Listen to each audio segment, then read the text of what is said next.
Hello everybody and welcome back to another video here on the one and only Tribal Warrior YouTube channel. I am the Tribal Warrior, and in today's video, as you see by the thumbnail and as you see by the title, we will once again be talking about the unfortunate state of Friday Night SmackDown. Now at this point I feel like I've made a video like this several times, and that's kind of the unfortunate part, because I don't want to be making these videos, and I don't want to be stating the true facts, because when I do make these videos, that means that the WWE isn't really in their best state, and that is quite literally the WWE right now, because I really truly think currently right now modern day WWE today is at its worst it has been in a long time. Now, I guess we had some weird, odd moments during the pandemic era, but this now is just silly, stupid, and really uncalled for. And I'm talking about everything, like from stars not showing on shows to the booking decisions to like how entertained we're meant to be. It's all just horrible. It's all bad. So I made a video like this back in July 2025 talking about SmackDown, talking about how bad it is, and we are back again. So it kind of tells us that nothing has improved. So, will I have to make another video like this again in 6 months' time talking about it again? Will SmackDown ever improve? Because you see it there on the screen in front of you. SmackDown is becoming unwatchable again. And you see in the bottom right of your screen, the downfall of SmackDown needs to be studied. It's on the thumbnail. You see, back in the 2020s, we had Roman Reigns with both titles. We had the Usos with both set of tag titles. The Bloodline was running SmackDown. SmackDown was the strongest show of the week. And now we have boring moments with Danhausen. And don't get me wrong, Danhausen can be funny and entertaining, but it gets to a point where how is he the most entertaining guy on the entire SmackDown roster? So we're going to be talking about all of it in today's video. We're going to talk about top stars not presented on TV, how stars deserve and need more valuable TV time, and some more wasted and buried talent on Friday Night SmackDown. So with that being said, let's get into today's video.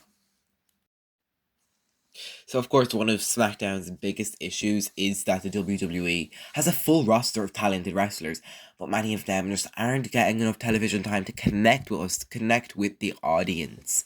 Wrestlers like Ilja Dragunov have already proven they can deliver outstanding matches and compelling performances, yet they often find themselves overshadowed by the same group of, established main event stars. The result is that fans rarely get the chance to see newer or rising talents develop meaningful rivalries or build momentum on a weekly basis. So, of course, the photo you see in front of you is Ilja Dragunov. Obviously, it's AI generated, but it kind of shows the state of what he is in the WWE right now, left out and not wanted. And if you see in the bottom right there, it says, according to reliable sources, the WWE do not view Ilja Dragunov as a top guy. So that basically means the WWE don't think he's good enough to be that world champion performer, not in the main event scene, more than just or they think he's just a mid-card guy.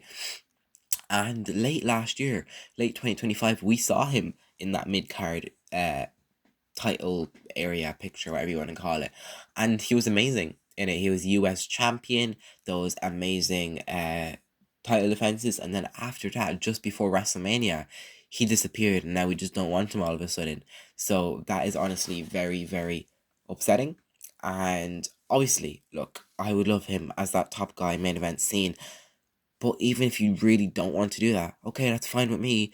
At least put him in the mid card scene, or at least put him on the bloody show. So I don't know what we're going to do with Ilja Dragunov. Hopefully, we see him back on TV soon enough. But it really is quite upsetting that we have big, amazing stars like him who could put on match of the year performances, but obviously they can't do that if they're not even on TV. And then it's not just the small part of SmackDown or the men's division. The women's division has literally the similar same problem.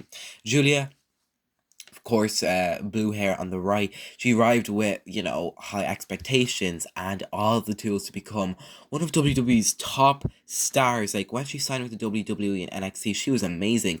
And then we went to the main roster and it's like, while Jordan Grace also brought like credibility and strong fan following her. However, neither has consistently been presented as a central figure on SmackDown, on the Blue brand. Instead of being given major storylines and just even regular opportunities to showcase their personalities, they have often felt like supporting players. When talented wrestlers are not, featured regularly, it becomes harder for fans to invest in them, no matter how much potential they have. And of course, we saw Julia. We usually do see Julia every week on SmackDown, and that is the good thing. But the thing is, it's how she's being booked. She's booked in this tag team with Kiana James, and she's not this tag team competitor. She can be an amazing single star. And I know at the time recording today's video, they kind of, I don't know how to say it, broke up, I guess you could say. They fell their opposite ways. Julia and Kiana James are no longer a tag team. They kind of like had their falling out. But will this push Julia? Will Julia like do more instead of just being on the show? And yeah, she was US champion, but that was like the worst US title run of all time. You're not giving her these opportunities and you're not giving her good matches. So just put her in a good rivalry. And now I do think she's kind of a babyface. So I think she's turned from that heel to that babyface persona. And I'm kind of excited for that because hopefully she could get opportunities as a babyface, as, being cheered. So hopefully that changes stuff for Julia. Same with Jordan Grace. She was made her debut on SmackDown a couple of months ago, had a couple of squash matches, and then just disappeared. So really, really disappointing. And like, this is the main question for SmackDown. What is next? How are you going to improve? And how are you going to like provide the WWE universe with good talent like Ilja Dragunov, Julia, Jordan Grace, Johnny Gargano, and so much more, as like pushing them and showing that they're actually worth it instead of just like leaving them on the bench. And then this too, this is literally the worst one and the most upsetting because more broadly, SmackDown sometimes feels too dependent on a handful of top stars like Cody Rhodes each and every week.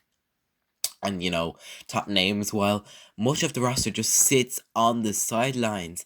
And that is such an important word in this video, sidelines. Everybody is being left on the sidelines, or in football or whatever you call soccer terms, left on the bench and not being used. A perfect example is this man here, this amazing talent in Johnny Gargano, who has spent long stretches with little meaningful television focus, despite being one of the most accomplished performers WWE has, not just the WWE, but in the wrestling industry.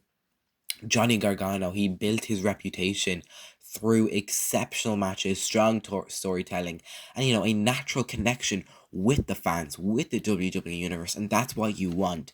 Yet he often feels like an afterthought on the roster that desperately needs a fresh, faces and better roles.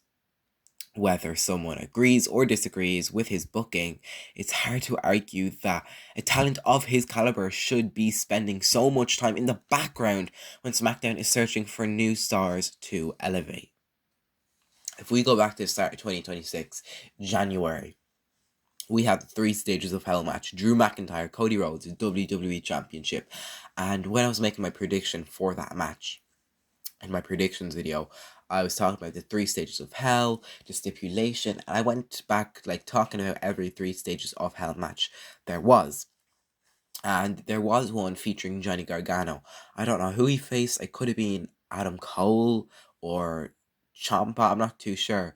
It was kind of a 3 stages of hell match. It was kind of a 2 or 3 falls match, but each one had that 3 stages of hell stipulation. So it was basically 3 stages of hell. But that's not the point. The point is that literally a couple of years ago, Johnny Gargano was one of my favorite WWE superstars. He was amazing, top of the roster each and every week, even in NXT. And NXT was his brightest days, and he put on match of the year after match of the year after match of the year against these amazing performers, and it elevated himself. He had championship gold. He was North American champion. He was NXT champion, and even when he got to the main roster, it just died down.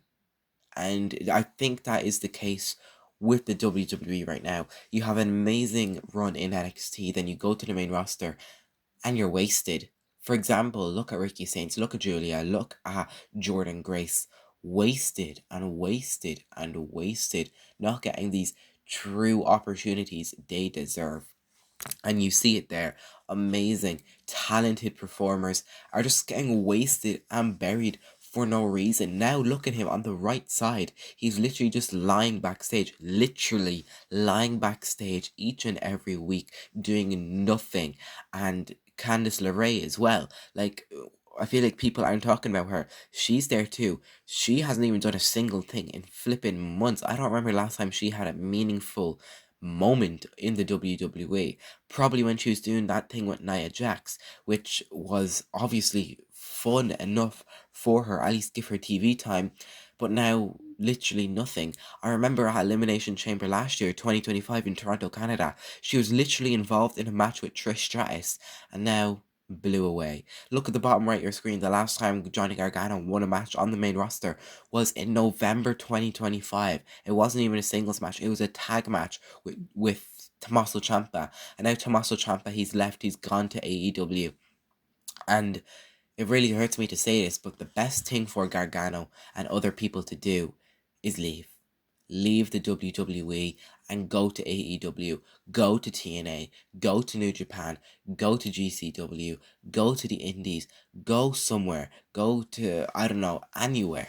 Because if you are not being used in the WWE, there's no point lying there, wasting your life, where you can be in these other promotions, putting on a match banger after banger after banger, as Sheamus would say. Speaking of Sheamus, where the hell is Sheamus? Sheamus is getting buried too. Is he injured? I don't know. I think he's still doing those like workout videos, so surely he's not injured if he's doing workouts. So very, very unfortunate with the WWE as well. But I also kind of had a vision. Now hear me out when I say this. I know a lot of people are probably going to hate me, but I think the WWE Speed Tournament should not just only be on SmackDown, but the entire WWE. Of course, the WWE Speed match is a 3-minute time limit match, and you have to win your match in that 3 minutes, and it's kind of like a tournament. So if you win your match, you move on to the next match, and if you win that, you get your title shot in the final against the champion. And of course, we have the Speed titles. The men's Speed champion is Lexis King in NXT. The women's is Ren Sinclair in NXT. But I think these titles, this tournament, should come to the main roster, should come to SmackDown more importantly, so we can have talents that aren't being used or just aren't being appreciated in this tournament, just to throw them in there and just to showcase them. Because if you can't book them, throw them in the show instead of putting them in dark matches that we just don't want to see because we can't see them. So show them on TV. You could put Johnny in this Speed tournament, let him win the title, and I know it's not the most important title, but it will give him something because we need Johnny wrestling back. Put Julia in this, put Jordan Grace in this, put Ilja Dragunov in this, put LA Knight in it, put Finn Balor in it, because they're not being used either. They're not getting properly shown. So very, very unfortunate with the WWE right now. I'm going to end the video here because I honestly ain't even feeling that well either. I have a little bit of a cold, but I don't want to keep talking about how bad this show is. I really do hope it improves, because Fridays are meant to be good. Like, obviously, it's probably like the best day of the week, people say. And then once it gets to Friday night, 1 a.m. here, BST, IST, British Standard Time, we have SmackDown. And then your mood completely changes. So, I don't know. Hopefully, some can improve. But let me know your thoughts and opinions below. How can SmackDown improve? Do you even like SmackDown? And yeah, that's all I got for you guys in today's video. And with that being said, I will see you in the next video. And until then, remember to always, always stay tribal.